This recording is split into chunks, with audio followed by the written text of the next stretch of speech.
안녕하세요, 여러분. 오늘도 말씀과 함께 삶을 정돈해보는 시간입니다. 여러분 혹시 요즘 어떤 일로 걱정하고 계신가요?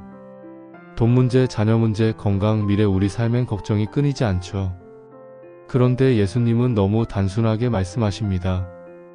염려하지 말라. 그 이유는 무엇일까요? 오늘은 마태복음 6장 25절부터 34절까지 예수님의 산상수훈 중 염려하지 말라는 말씀을 중심으로 우리 삶에 깊이 적용해보는 시간 갖겠습니다. 지금 함께 성경을 펴고 읽어볼까요? 마태복음 6장 25절 34절 개역개정 25 그러므로 내가 너희에게 이르노니 목숨을 위하여 무엇을 먹을까 무엇을 마실까 몸을 위하여 무엇을 입을까 염려하지 말라. 26 공중의 새를 보라. 28들의 백합화를 보라. 30일 그러므로 염려하여 이르기를 무엇을 먹을까 무엇을 마실까 무엇을 입을까 하지 말라. 33 그런즉 너희는 먼저 그의 나라와 그의 의를 구하라. 34 그러므로 내일 일을 위하여 염려하지 말라. 이 본문은 예수님의 산상수훈 가운데 일부입니다. 앞에서는 보물을 하늘에 쌓아라. 두 주인을 섬길 수 없다는 말씀을 하셨고 이어서 염려하지 말라는 가르침이 나옵니다. 예수님 당시 유대인들은 로마의 압제 아래에 있었고 경제적으로 매우 어려운 상황이었습니다. 그렇기에 먹고 사는 문제는 생존의 핵심이었죠. 이런 상황에서 염려하지 말라는 말은 너무 이상적으로 들릴 수 있었지만 예수님은 이 말씀을 현실 회피가 아닌 하늘 아버지를 신뢰하라는 강력한 도전으로 주셨습니다. 예수님은 이 본문에서 염려라는 감정이 어떻게 우리의 신앙을 흔드는지를 말씀하십니다. 특히 인간의 기본적인 생존 욕구인 의식주에 대한 염려가 믿음을 어떻게 갉아먹는지 지적하십니다. 공중의 새를 보라. 예수님은 인간보다 덜 소중한 것으로 여겨질 수 있는 새조차도 하나님께서 먹이신다고 하셨습니다. 사람의 손이 닿지 않는 자연 속에서도 하나님의 세밀한 돌보심은 멈추지 않습니다. 들의 백합화를 보라. 의복을 염려하는 이들에게 예수님은 들에 피는 꽃조차도 솔로몬보다 더 아름답게 입는다고 말씀하십니다. 하나님의 섭리는 우리의 상상을 초월할 만큼 섬세하고 완전하다는 뜻이죠. 염려는 하나님을 믿지 못함에서 온다. 예수님은 믿음이 작은 자들아라고 말씀하십니다. 염려는 하나님이 나를 돌보시지 못할 것이라는 깊은 불신에서 비롯되는 감정입니다. 먼저 그의 나라와 의를 구하라. 예수님은 단순히 염려를 버리라고 하시지 않습니다. 그 대신 우선순위를 바로잡으라고 하십니다. 하나님의 나라와 뜻을 우선으로 삼으면 나머지는 더하여 주시겠다고 약속하십니다.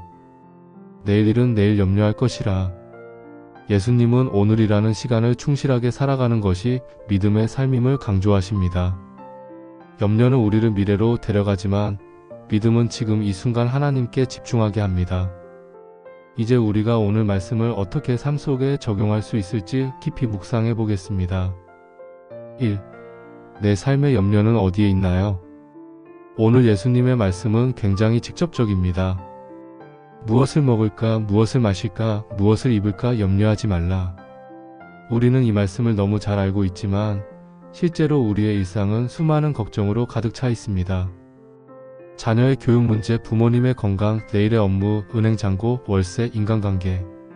현실은 녹록하지 않고 오히려 염려하지 않으면 안 될 것처럼 느껴집니다. 하지만 예수님은 우리가 염려하는 그 모든 주제들을 하나하나 언급하시며 그것보다 하나님을 먼저 바라보라고 말씀하십니다.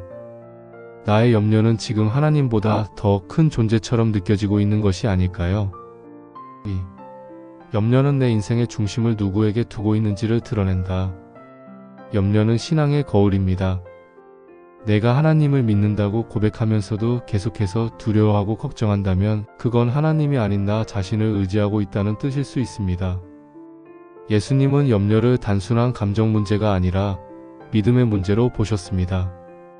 믿음이 작은 자들아라는 책망은 부드럽지만 결코 가볍지 않습니다.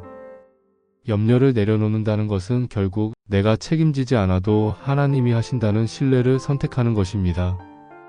3. 하나님은 지금도 내 삶을 돌보신다. 예수님은 단순히 염려하지 말라고 말씀하지 않으셨습니다. 그분은 공중의 새와들의 백합화를 보여주시며 하나님이 어떻게 일하시는지를 구체적으로 설명하십니다. 이건 단지 비유가 아닙니다. 오늘 아침에도 새는 날아다니고 꽃은 피어납니다. 하나님의 돌보심은 오늘도 실제로 작동하고 있다는 뜻입니다. 그렇다면 왜 나는 여전히 하나님을 의심할까요? 혹시 내가 경험한 과거의 아픔이나 응답되지 않은 기도 때문에 하나님의 돌보심을 부정하고 있지는 않은가요? 그럴수록 우리는 더 하나님의 말씀 앞에 서야 합니다. 우리 감정이 아니라 하나님의 약속이 기준이 되어야 합니다. 4. 먼저 그의 나라와 의를 구하라는 명령의 실제적 의미. 우리는 종종 이 구절을 암송하지만 실제로 삶에 적용하지는 못합니다. 하나님의 나라와 의란 무엇일까요? 간단히 말하면 하나님의 뜻과 통치를 삶의 중심에 두는 것입니다. 내 시간표, 내 계획, 내 성취가 아니라 하나님의 뜻을 먼저 묻고 그 뜻에 따라 움직이는 삶. 그런 삶을 살 때 하나님은 이 모든 것을 더해 주시겠다고 약속하십니다. 이것은 거래가 아닙니다. 믿음으로 사는 자에게 하나님이 돌보신다는 은혜의 약속입니다. 5. 내일 염려는 내일에게 맡기고 오늘을 살아내자. 예수님은 내일 일은 내일 염려할 것이라고 하십니다. 이는 무책임하게 살라는 말이 아닙니다. 하루치의 은혜만으로 살아가라는 뜻입니다. 우리는 종종 1년치, 10년치 염려를 한꺼번에 짊어지고 살아갑니다. 하지만 하나님은 오늘의 은혜로 오늘을 살아가라고 하십니다. 하나님은 이스라엘 백성에게 하루치 만나만을 주셨던 것처럼 오늘도 하루치 은혜를 우리에게 주십니다. 그래서 우리는 오늘 하나님을 신뢰하며 살고 내일은 또 다른 은혜를 기대하면 됩니다. 오늘 우리는 마태복음 6장 2534절 예수님의 염려하지 말라는 가르침을 살펴보았습니다. 예수님은 인간적인 걱정을 무시하지 않으셨습니다. 오히려 그런 현실을 아시고 그보다 더 크신 하나님의 손길을 바라보라고 우리를 초대하십니다. 하나님은 우리의 필요를 아십니다. 우리는 단지 그분의 자녀로서 오늘도 하나님을 신뢰하며 사는 법을 배워가면 됩니다. 마지막으로 함께 기도하며 마무리하겠습니다. 주님, 내 마음을 붙잡고 있는 모든 염려를 주님 앞에 내려놓습니다. 나보다 나를 더 잘 아시는 하나님께 맡깁니다. 오늘도 하루치 은혜로 살게 하소서.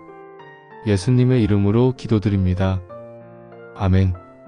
평안한 하루 되세요, 여러분.